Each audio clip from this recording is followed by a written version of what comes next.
예, 이틀 전 우리 영공을 무단 침범했던 러시아와 중국 군용기의 전력이 속속 이제부터 확인이 되고 있습니다.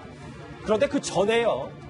어제 저희가 이 청와대가 러시아가 실수를 인정하지도 않았는데 서둘러 이 침범 사실 수습해서 망신만 자초했다는 소식 전해드렸었습니다.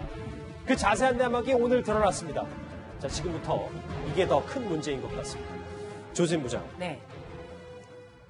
오늘 이제 공개된 얘기인데 러시아가 우리는 한국 영공 침범 안 했다라는 전문을 오전 7시에 국방부하고 청와대 안보실에 보냈다는 거예요, 전문을. 네. 그런데 4시간 뒤에 전혀 이 국민소통수석은 딴소리를 합니다. 이게 어떻게 된 내막입니까?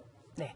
우선 어제 오전 11시에 윤도한 대통령 국민소통수석이 카메라 앞에 섰습니다. 예. 그래서 첫 마디가요. 이것은 내 실명이 나가도 좋고 얼마든지 영상을 촬영해도 좋다. 그러니까 기자들 사이에서 쓰는 말로 언더브리핑. 그러니까 카메라 앞에서 모든 걸 밝히겠다는 거예요. 그런데 그 정도 된다면은 우리가 가지고 있는 정보라는 게 확실하다는 얘기가 되는 겁니다. 그런데 여기에서 뭐라고 했냐면 예. 이 러시아의 전투기가 우리 영공을 침입한 것은 기기 오작동 가능성이 있다. 이렇게 발표를 한 거죠. 그런데 오전 11시에 이렇게 발표를 했는데 우리 국방부는 오후 4시, 그러니까 5시간 뒤에 러시아 국방부는 영공 침범 사실을 부인하고 있다라고 대통령 국민소통수석의 설명을 뒤집은 거예요. 예. 그래서 알아보니까 이미 러시아는 영공 침범을 부인하고 있다는 입장문은 윤도한 국민소통수석이 발표하기 전에 예. 이미 국방부와 청와대 안보실에 도착해 있었다는 겁니다. 그렇죠. 네. 그렇다면 청와대 안보실과 도대체 국민소통수석 간에는 소통이 되지 않는다는 얘기가 되는 거죠. 예. 네. 분명히 국민소통수석은 안보실과의 교감하에 조율하에 카메라 앞에 섰을 겁니다. 그런데 이 시간대별이라든지 상황을 점검해보면 청와대 내부에서조차 정보 규류가 되지 않고 있다는 아주 심각한 사실이 드러난 겁니다. 그게 아니 국민소통수석실하고 안보실하고 거리가 멀지도 않을 거 아니에요. 이 4시간 동안에 이게 안 됐다고요? 그러니까 이상한 거죠. 그래서 심각한 겁니다. 그렇다면 이 얘기는 무슨 얘기냐면요. 아무리 서면이라든지 우리가 뭐 카카오톡 같은 메신저라든지 이런 게 하더라도 회의가 필요하다는 거예요. 왜냐하면 면대면 사람을 보고 해야만 정확하게 그 의중을 알 수 있거든요. 예. 그래서 여기에서 한 번 더 왜 이런 알겠습니다. 중차대인 일, 우리 영토가 침입받았는데도 왜 NSC, 국가안보보장회의 같은 걸 열지 않았느냐라는 논란이 그래서 커지는 겁니다. 이재용 차장, 저하고 같이 보실게요. 그러니까 결국 러시아는 입장을 바꾼 적이 한 번도 없는 거고 그렇죠. 예. 이 오후 4시에, 그러니까 오전 11시에 윤도한 수석이 결국은 우리 입장에서 듣고 싶은 얘기만 듣고 그냥 수습해버린 꼴이 된 거네요. 결국은 이게 무슨 소통의 문제가 있어서 잘못 전달됐다기보다는 제 생각에는 오히려 예. 정무나 홍보 라인에서 중로로 갈등을 더 전선을 확대시키기를 원하지 않았던 게 아닌가. 그래서 어쨌든 지금은 가장 일본과의 뭐 무역 전쟁에 집중할 때다. 그래서 중로 갈등을 조개 수습하자.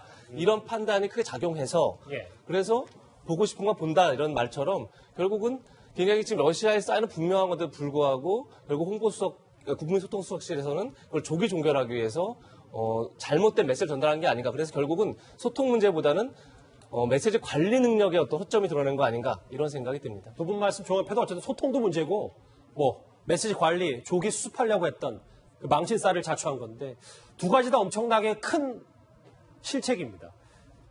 지금 화면에 같이 보시면 어쨌든 이 청와대가 메시지 관리도 안 되는데 어제 저희가 그제부터 이 영공을 침범한 중국과 러시아의 군용기에 대해서 실체를 하나씩 파악하고 있잖아요. 근데 김정무 실장님, 오늘 일부 보도를 보니 이 군용기들의 전력이 만만치 않고 심지어 핵 탑재가 가능하다는 보도도 나왔습니다. 맞습니다. 이 두 비행기 AT-6K하고 Tu-95가 전부 다 핵폭탄을 장착할 수 있는 폭격기입니다. 이게 사거리가 3,000km 정도 되는 크루즈 미사일을 AT-6은 6발, 그 다음에 Tu-95는 8발을 탑재하니까 총 2대 직속에서 받지 않습니까? 그러면 예. 총 28발의 핵폭탄을 장착할 수 있는 그렇게 폭격기가 왔다고 봐야 됩니다. 아니 근데 특히 이제 어쨌든 우리 영공을 침범한 건 러시아니까요. 러시아 군용기는 미국의 B-52 폭격기, 뭐 대단한 폭격기하고도 비견될 정도로 상당히 위력적이라면서요? 네, 항속거리만 비슷하고 나머지 부분은 비교도 안 됩니다. B-52는 이 폭탄 적재량이 거의 뭐 한 50톤 정도. 그다음에 또 B-52는 전부 다 이제 제트 엔진인데 TU-95는 이게 프로펠러 기 아닙니까? 그러니까 이게 속도가 많이 늦습니다. 많이 늦고 그런 측면에서 비교가 안 되지만 어쨌든 간에 과거에 화려한 경력을 가지고 있습니다.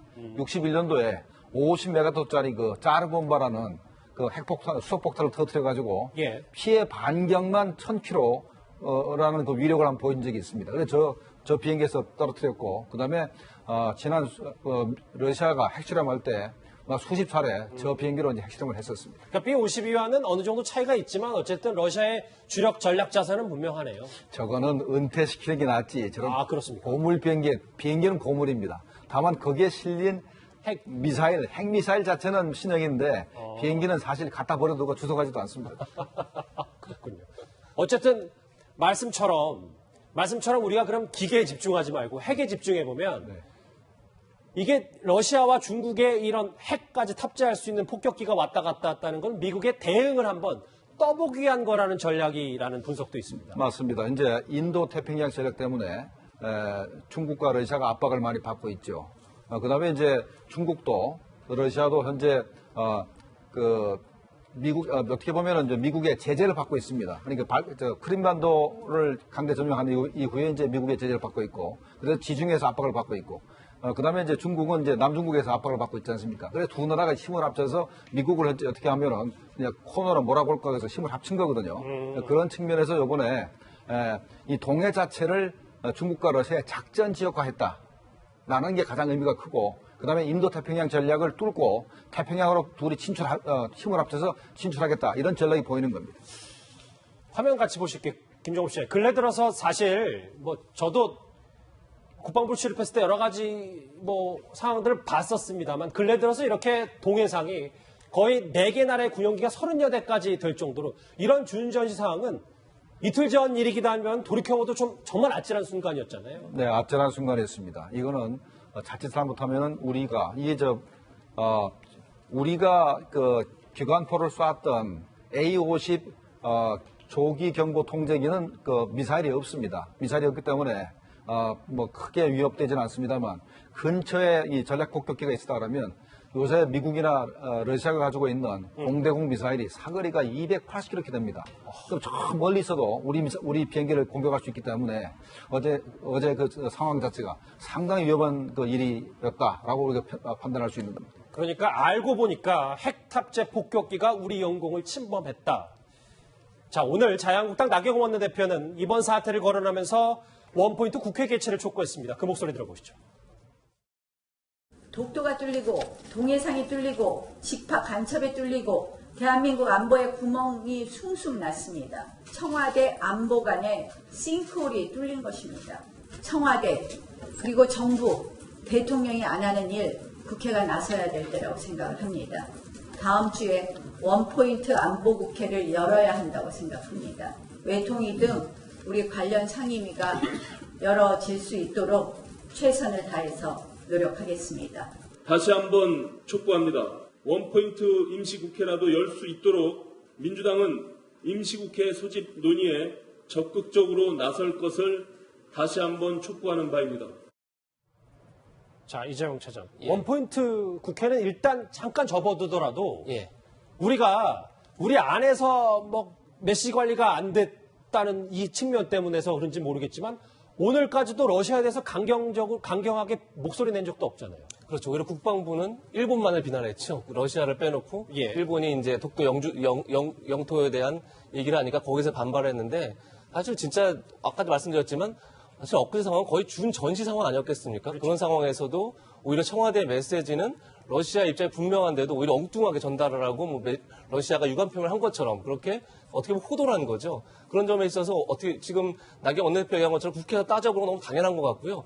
사실 또 야당의 입장에서만 생각해 볼 때 야당의 입장에서 어떻게 보면 지난 일본의 수출 규제, 무역 전쟁에서 오히려 친일파라는 프레임 속에서 역공을 당한 측면이 있는데 아하. 오히려 지금 청와대의 어떤 외교 무능 이런 문제를 더 부각시키기 위해서라도 국회를 열고 싶어하는 그런 마음이 있지 않을까 싶습니다. 그렇군요. 네, 3시간 동안 우리 상공에서 30여 대의 전투기가 뒤얽힌 것.